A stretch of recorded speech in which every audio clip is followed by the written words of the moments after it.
E então, Deus criou o mundo e ele disse: não amem o mundo, mas o próprio Deus amou o mundo. Que história é essa, Saião? Pois é, quer saber o que significa uma igreja para o mundo? Igreja mundana? Não, igreja para o mundo. Acompanhe a nossa reflexão nessa data especial aqui na IBNU. Não se esqueça aí, inscreva-se, aperte o sininho, divulgue para os amigos, seja você também parceiro da IBNU, essa comunidade saudável para um mundo melhor.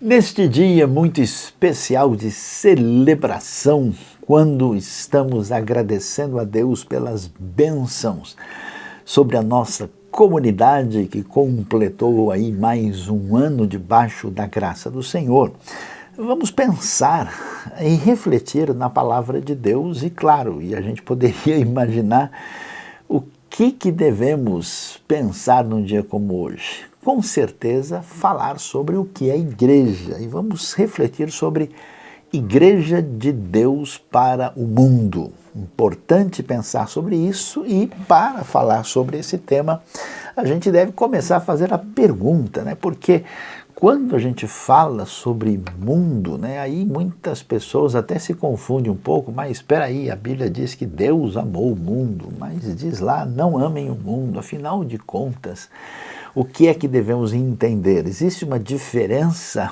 entre uma igreja mundana, que tem um sentido negativo de comprometimento com uma proposta diferente da fé, ou uma igreja para o mundo. Como é que funciona, né? Existe chance de uma boa contextualização sem corrupção? É possível falar no Areópago, comunicando a gregos e também na sinagoga para judeus, sem perder o foco daquilo que a revelação dos céus nos deu?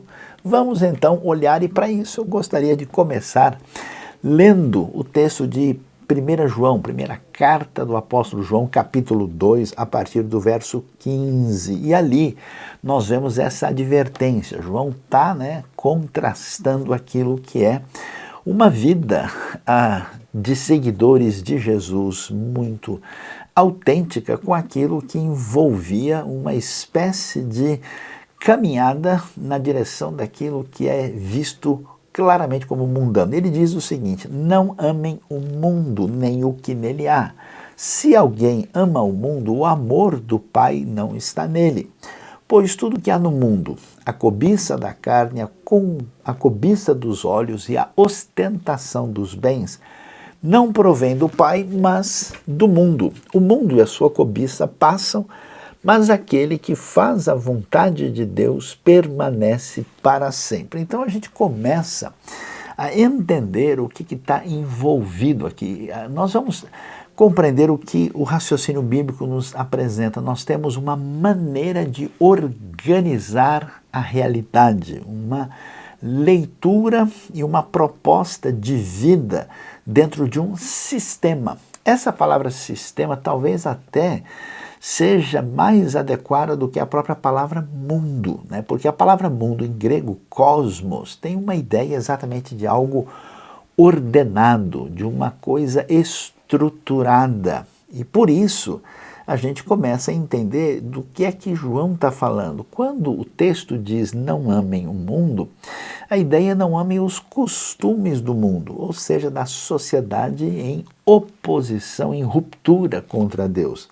Não amem os valores do mundo, né? O amor do mundo sufoca o amor do Pai, conforme a boa e adequada tradução da Bíblia, a mensagem. Não amem os costumes do mundo, não amem os valores do mundo, o amor do mundo sufoca o amor do Pai. É interessante a gente ver isso, né? Porque nós encontramos aí uma proposta do mundo em oposição ao amor do Pai, né? Talvez se a gente fosse pensar em mundo, a gente pensaria mundo tem a ver com coisas erradas, mundo tem a ver com propostas éticas condenáveis. É uma análise superficial, né? Porque a oposição tem a ver com o amor de Deus. Então esse sistema mundano é um sistema que se organiza de modo contrário aos valores e ao governo de Deus, à diretriz divina.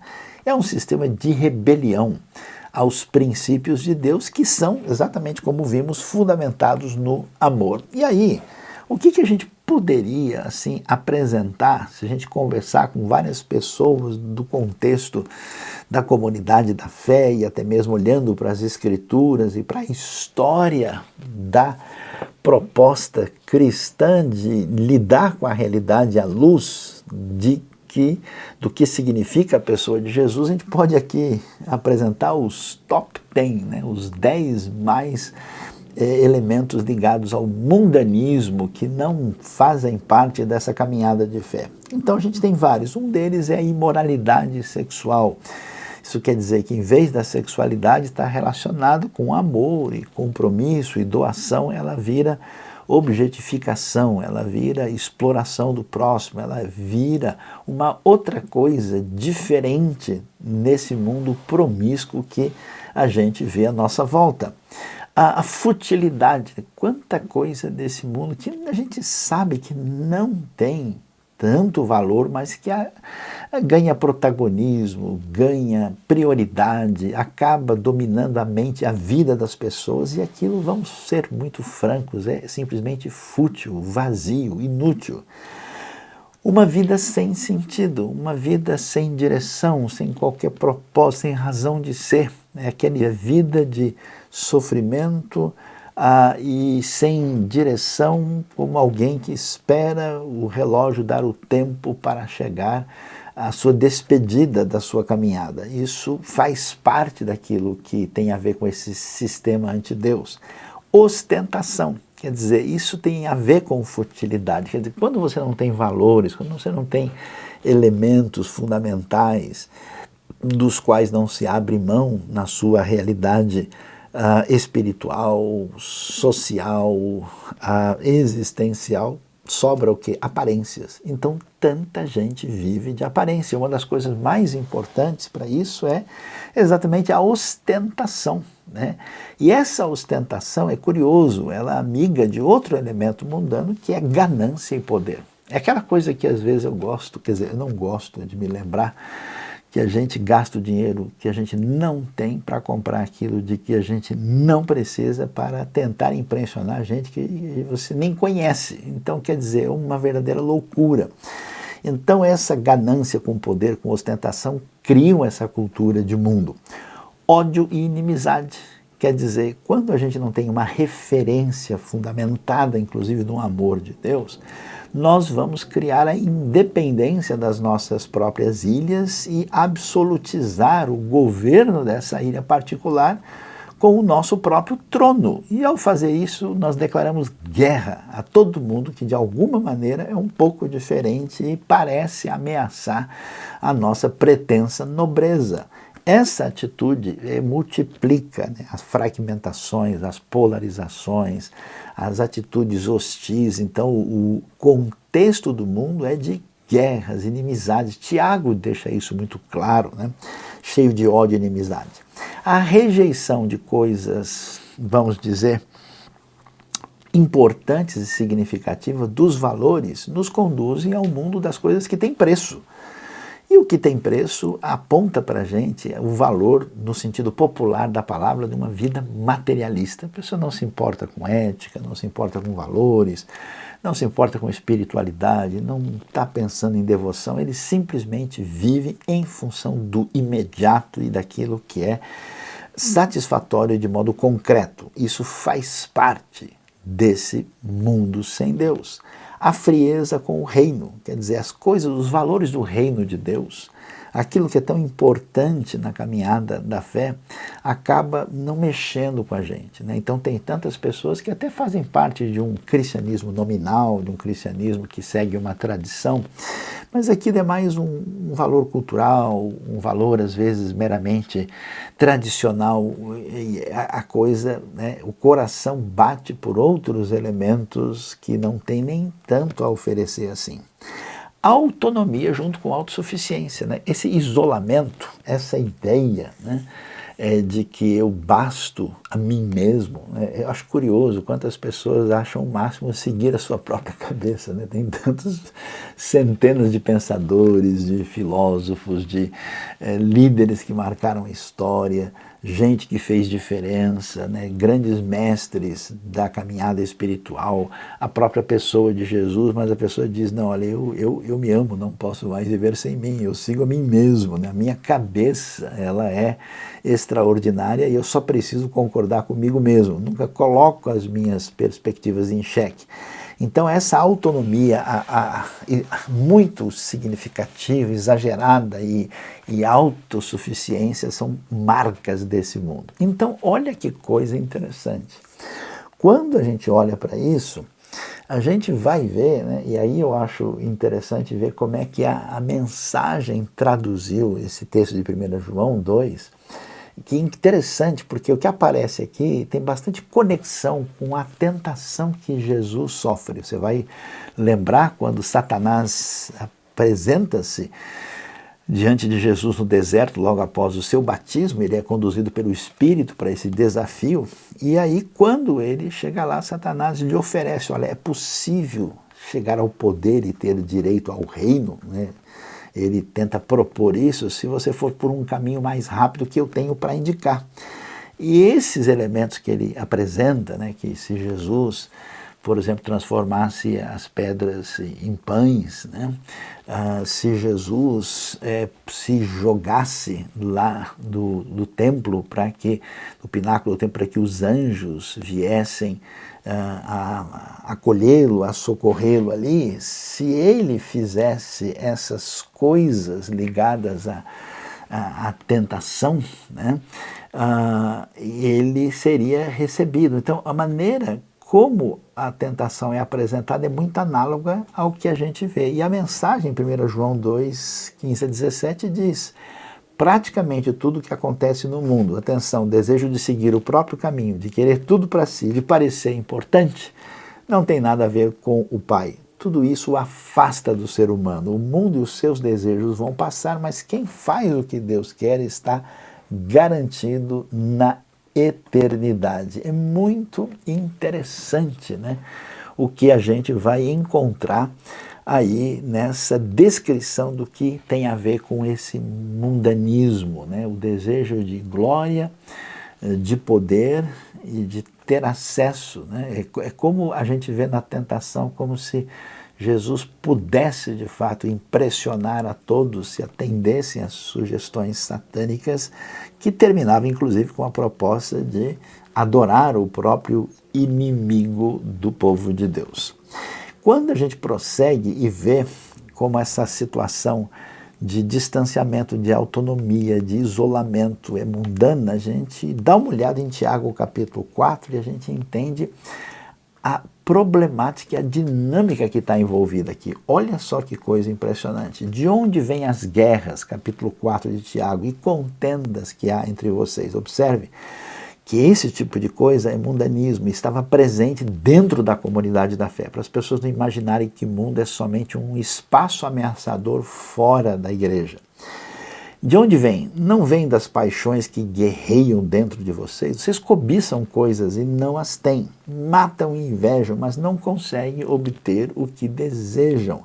Vocês vivem a lutar e a fazer guerras. Não têm porque não pedem. Quando pedem, não recebem, pois pedem por motivos errados para gastar em seus prazeres.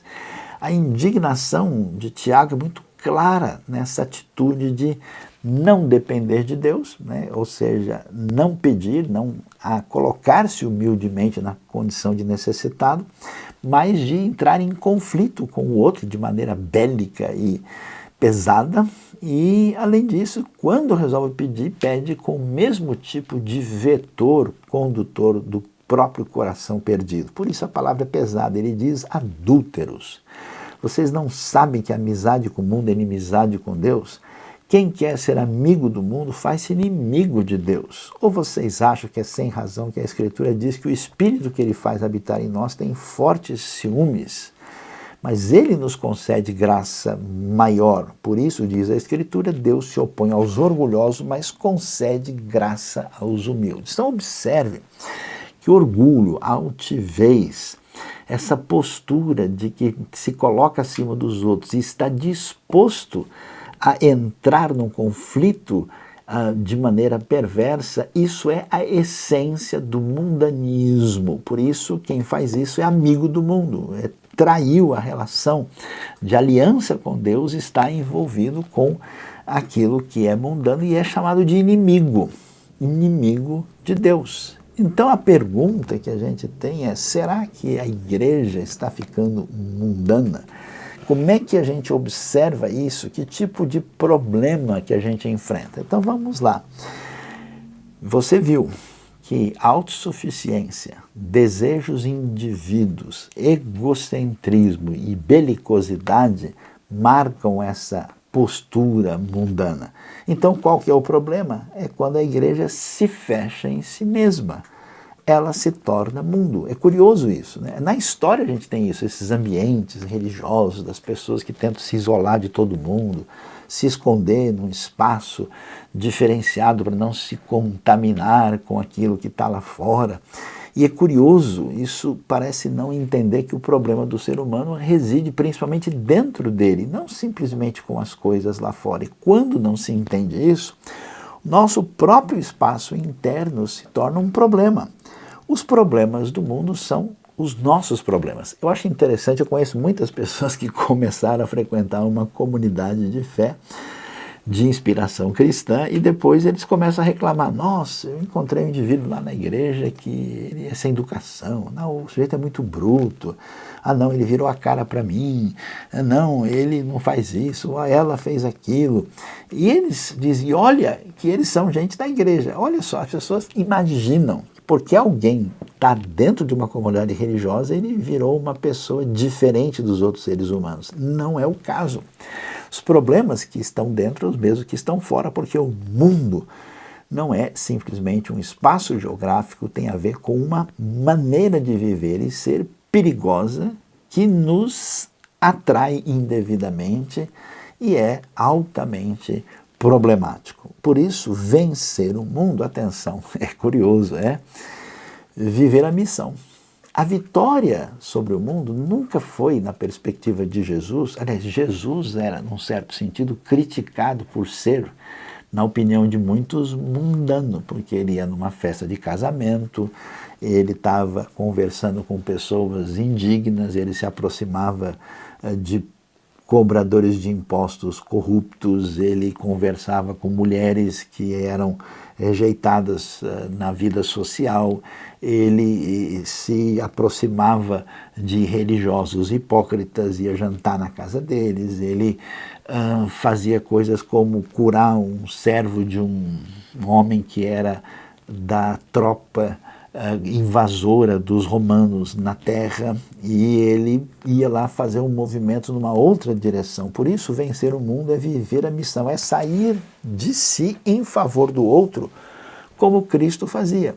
Porque quando a comunidade se perde, ela se sente melhor do que os de fora, ela fecha, digamos, o seu clube religioso, que muitas vezes até acaba gastando grande tempo criticando os outros que estão num outro contexto e sem perceber que os problemas que afligem as pessoas lá fora também afligem aqui dentro e ela entra num processo de autoproteção indevida e não faz aquilo que realmente é o combate ao mundo, que é sair com uma atitude de alteridade para se envolver com a missão do reino. É uma missão marcada por graça e por serviço. Olha como isso é importante. Há muitas pessoas hoje, e não quer dizer que elas tenham razão em tudo, mas é importante ouvir o que elas têm a dizer, elas apresentam o que a gente chama da reclamação de um decepcionado, ou seja, uma pessoa que se envolveu com a comunidade cristã e de algum tipo e acabou assim tendo um aborrecimento em relação a isso. E aqui eu vou mencionar algumas características que essas pessoas mostraram, dizendo o seguinte: eles enxergaram Jesus de um jeito, Mas a igreja, a comunidade da fé, eles enxergaram de outra maneira. Então o que eles viram em Jesus que os atraiu? Liberdade, e a ira, né, a reação de Jesus contra o que estava errado foi feita em nome das pessoas. Ele tentava ajudar as pessoas que estavam sendo prejudicadas. Jesus agia de baixo para cima. Suas palavras, em grande parte, são mistérios. A postura dele era encarnacional. Ele se mostrou amoroso, disposto a sacrifício para abençoar a comunidade.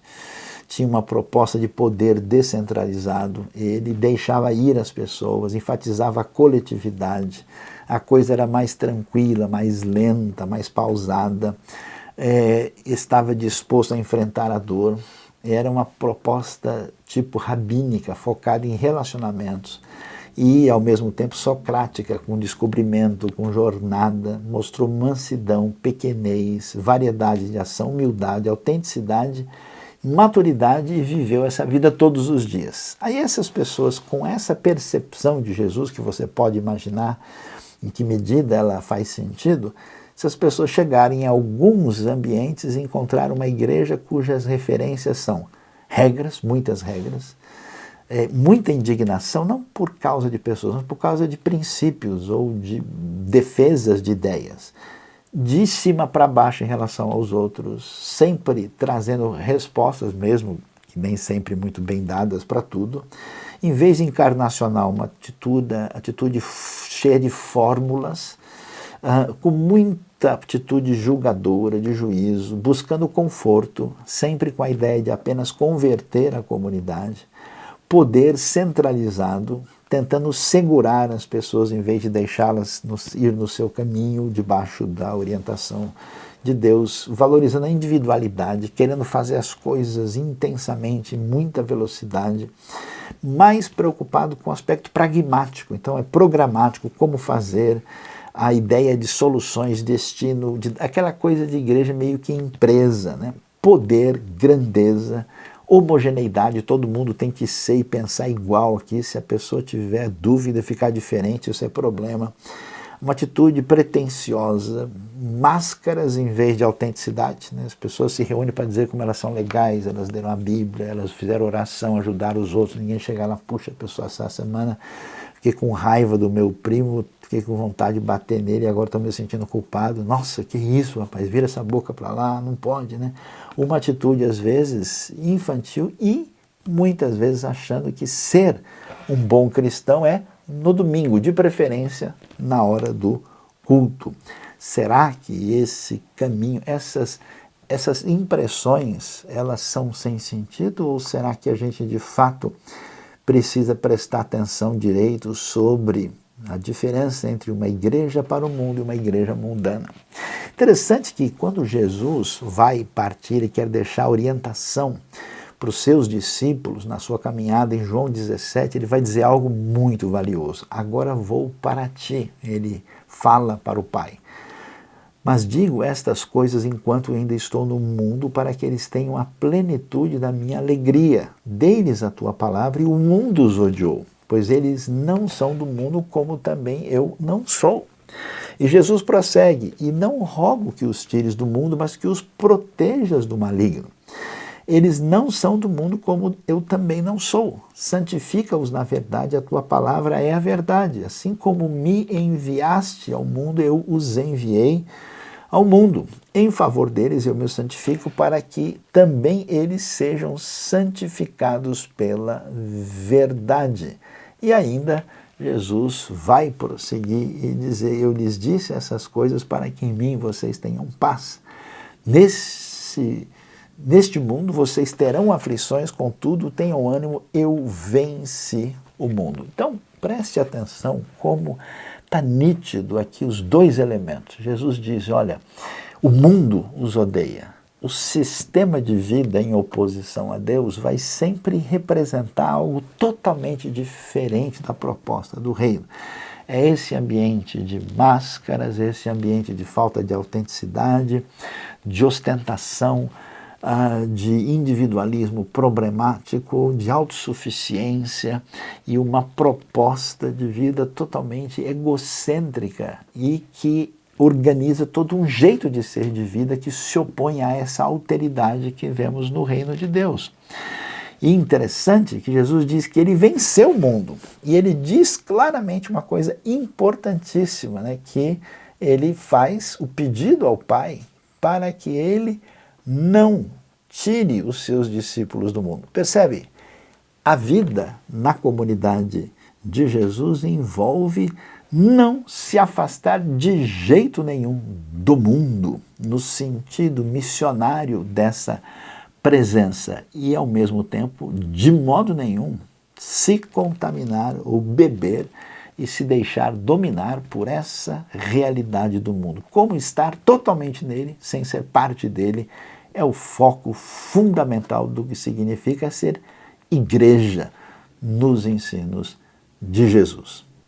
Quando a gente entende isso e compreende essa realidade, a gente vê o grande desafio, né, que nós temos de sermos essa comunidade, né, de Jesus, que eu acho interessante, né? Eu vejo, né, a igreja como essa comunidade de fé que foi atingida por esse amor, por essa graça perdoadora de Cristo Jesus e que, plenamente cheia de felicidade e alegria e do Espírito, ela está feliz da vida e quer abraçar o mundo, né, trazendo esses desdobramentos da fé.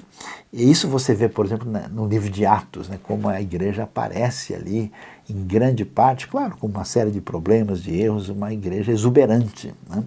E a proposta, desde o início, foi que a igreja tem todo um compromisso total com o reino e com a missão.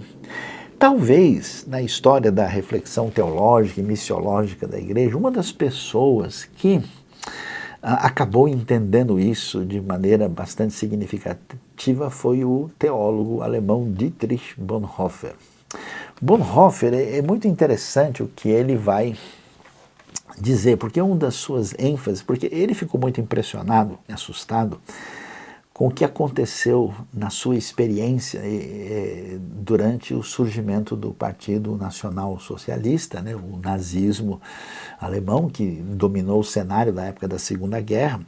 O que ele assustou foi que essas mudanças, né, que ocuparam a realidade da época, ela levou consigo a maioria das pessoas que formalmente faziam parte de igrejas cristãs, e até mesmo gente de perfil religioso que parece que não estava compreendendo a dimensão de tudo o horror que aquilo estava aparecendo. E Bonhoeffer enfatizou muito algo, que a igreja existe para fora de si mesmo. E quando a gente pensa no ambiente, né, religioso, histórico, tradicional de muitas pessoas acostumadas a ir uma vez por semana, em poucos casos, ou por mês, ou em datas especiais, para só referendar o seu cristianismo tradicional, a gente entende, né, a fragilidade do que isso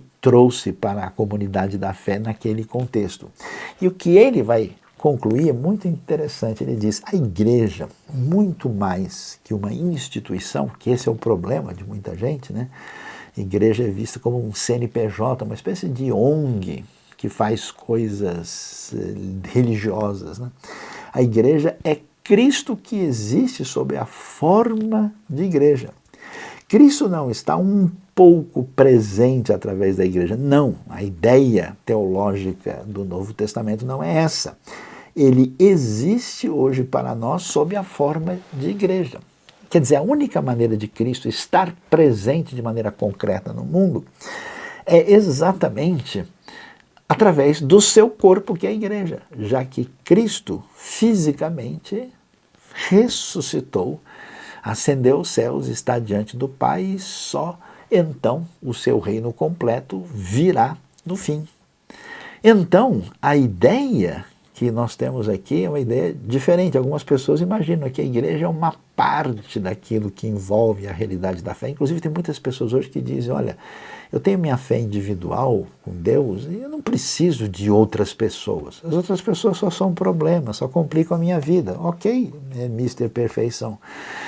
Será que é assim mesmo? Não é essa a proposta de Jesus. Então, Cristo existe para fazer diferença no mundo através da comunidade da fé, que é a igreja, que é o seu corpo. Por isso, em essência, a igreja existe para o mundo.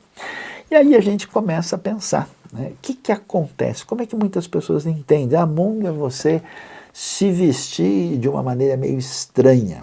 Eu estaria em dificuldades até com essa definição. Não, mundo é você cortar o cabelo de uma maneira assim que não é o mais simpático no ambiente profissional padrão, né, de pessoas de classe social mais elevada. Não, mundo é você ouvir algumas músicas com um ritmo muito acentuado e talvez músicas que não estão falando de letras religiosas. Será que a gente entende mundanismo com meras caracterizações assim superficiais? Será que era com isso que Jesus estava preocupado? Eu tenho visto tantas comunidades falando, não, o jeito de a gente fazer a nossa celebração é sentando, é ficando em pé, é cantando com esse instrumento, é com outro, não, a gente precisa usar essa vestimenta, não, a gente precisa fazer a reunião nesse horário. Eu fico pensando, mas não é possível que esse pessoal andou lendo o Novo Testamento para estar dando prioridade para coisas, desculpe a expressão, absolutamente irrelevantes.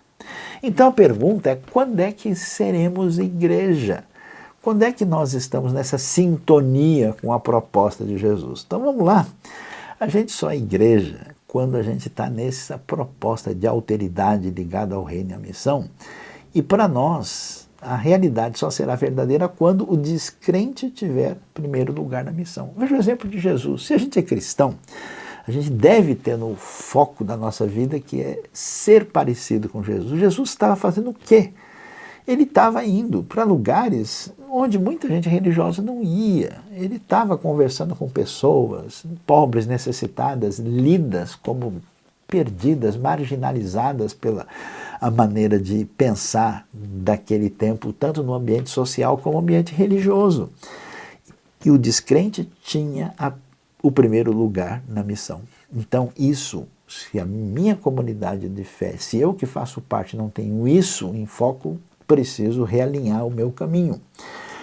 Quando sentimos a dor do mundo e agimos. Isso é uma coisa interessante.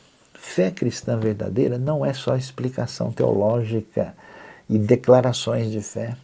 Fé cristã verdadeira não são só encontros emocionais maravilhosos que a gente sente o coração assim ferver e a gente se emociona. Fé cristã verdadeira, ela tem essa coisa de compaixão, de sentir aquilo que marca a distância da graça de Deus no mundo. Quando as pessoas estão envolvidas em sofrimento, em dor, estão confusas, deprimidas, prejudicadas, né?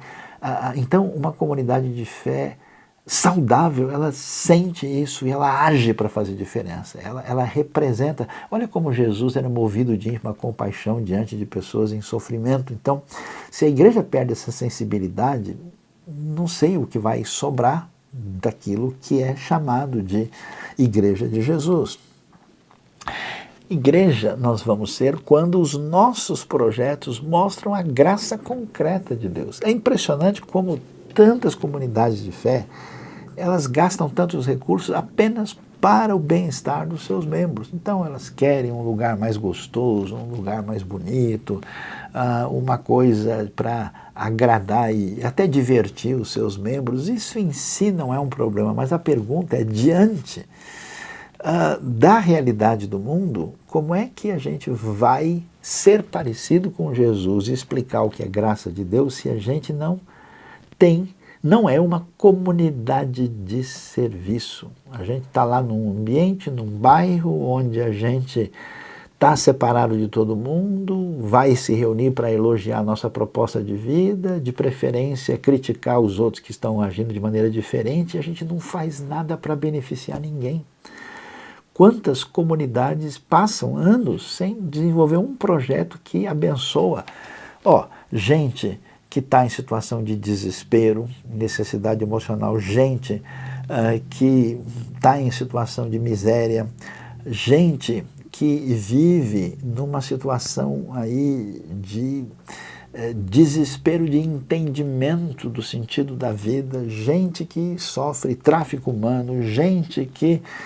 Olha, são tantas coisas. Então a pergunta é, quando é que nossas comunidades têm projetos para dizer para as pessoas, pessoal, a gente só ama vocês. Quer ver como? Está aqui.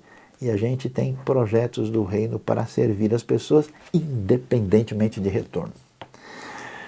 Quando a nossa missão, interessante, atrair pessoas para Jesus, a gente é igreja. Por quê? Porque às vezes a gente perdeu o caminho. A gente quer dizer o seguinte, olha, vamos dizer que a nossa igreja tem esse rótulo aqui, isso é o mais importante. Não, a nossa igreja está ligada com essa proposta aqui e essa é a nossa bandeira. Não, a nossa igreja se identifica com essa ou aquela inclinação política.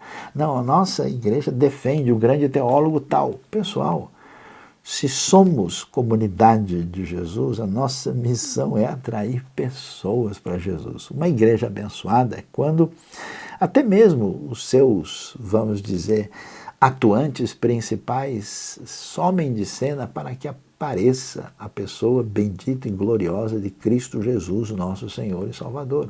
Isso é comunidade de fé. E, finalmente, o que a gente pode dizer? Quando é que a gente vai ser igreja? É quando a gente deixar a nossa zona de conforto, nosso mero comodismo, a gente resolver pagar o preço. E como é que a gente paga esse preço? Primeiro, você vai viver numa comunidade, pessoal, só tem gente doida na igreja. E fora também. As pessoas vão ser difíceis, elas vão se estranhar, elas vão pensar diferente. Um dia estão de bem, no outro dia estão de mal. Isso acontece na vida. E a gente está disposto a estar num ambiente com tanta diversidade, às vezes incomodante, é o primeiro preço. Segundo, não tem como eu só bater o ponto numa comunidade. Eu preciso saber se eu faço parte dessa realidade de comunidade de serviço. Será que eu estou só aqui dizendo, olha, Deus é muito bravo e Ele vai cobrar de mim alguma coisa? Então, para não complicar muito, eu vou pelo menos bater o ponto 1, 2 vezes por mês lá, antes de eu ir para a praia, antes de eu ir para o shopping, antes de eu assistir meu jogo, antes de eu sair com os amigos, e para não ficar tão mal. É curioso, tem gente que até está dentro da igreja e lá dentro está pensando em outras coisas, nem ouve a mensagem, fica batendo papo, fica fazendo confusão, fica beliscando o amigo e assim por diante. É impressionante, não é o caso. Então a gente deixa o comodismo de envolvimento no reino. E depois, quantas pessoas eu vi na minha vida serem transformadas? Olha, eu fui na missão lá no interiorzão e vi a situação das pessoas, mexeu comigo. Olha, eu me envolvi com um projeto de saúde, vi a necessidade, eu já vi pessoas assim serem impactadas com a dor do outro. Olha, a gente foi fazer um trabalho no hospital, assim, a gente foi conversar com os jovens na universidade, viu o drama que eles estão enfrentando. Olha, a gente está ajudando um grupo de famílias vivendo o tamanho da desavença e do ódio. Pessoal, quanta coisa significativa e importante que nós temos, a gente tem que deixar de lado. Deus abençoa a sua vida, você tem recurso, tem dons, tem capacidade. Então, assim, esqueça as coisas pequenas e entregue um pouco do seu tempo, dos seus dons, dos seus recursos, do que você tem a oferecer para ser igreja de Jesus. E aí, o que a gente pode dizer sobre isso? É interessante. É porque o sistema do mundo fala, olha pessoal, é o seguinte, salve-se quem puder.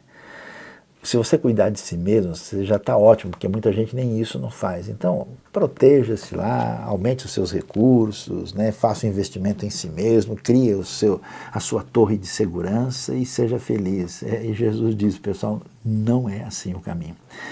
E eu tenho descoberto na prática como Jesus tinha razão. Vejo tantas pessoas que se encheram de tudo quanto é predicativo que a gente acha que deveria ser o sonho de tanta gente. E você conversa com essas pessoas e pode ver um olhar vazio delas. Eu me lembro de 2 irmãos que eu conheci na minha vida. Um altamente bem-sucedido do ponto de vista empresarial, na sua carreira de vida. Eu achava impressionante, eu ainda era adolescente, eu olhava no olhar daquele homem, eu sentia angústia, a ansiedade, os movimentos rápidos, sabe aquele coração perturbado de alguém que parece que não consegue sentar 2 minutos e olhar um passarinho num ramo de uma árvore.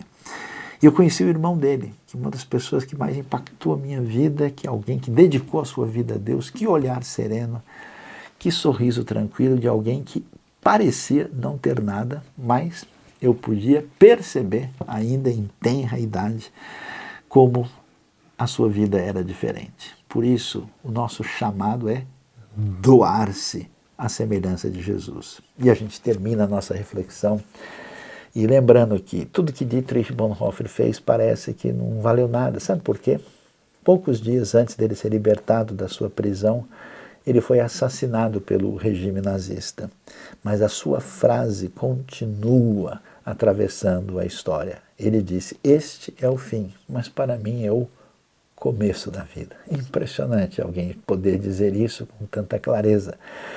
E o que Dietrich Bonhoeffer teve, que acontece na vida de tantos na história bíblica e na história da Igreja de Cristo, foi muito marcado por Tertuliano, numa época de intensa perseguição, né? Esse pai da Igreja do 2º para o 3º século, ele disse algo que até hoje é verdade, especialmente nos dias de hoje, de tanta perseguição terrível aos cristãos de vários lugares do mundo. Ele disse: o sangue dos mártires é a semente da Igreja. Deus abençoe a sua vida e abençoe o nosso coração, e que nesse dia de celebrar a comunidade, a igreja, aquilo que Deus tem feito em nosso meio, que a gente se sintonize com aquilo que envolve. Não amem o mundo, não sejamos uma igreja mundana, mas, por favor, correndo para onde? Sejamos uma igreja para o mundo, conforme a proposta de Jesus.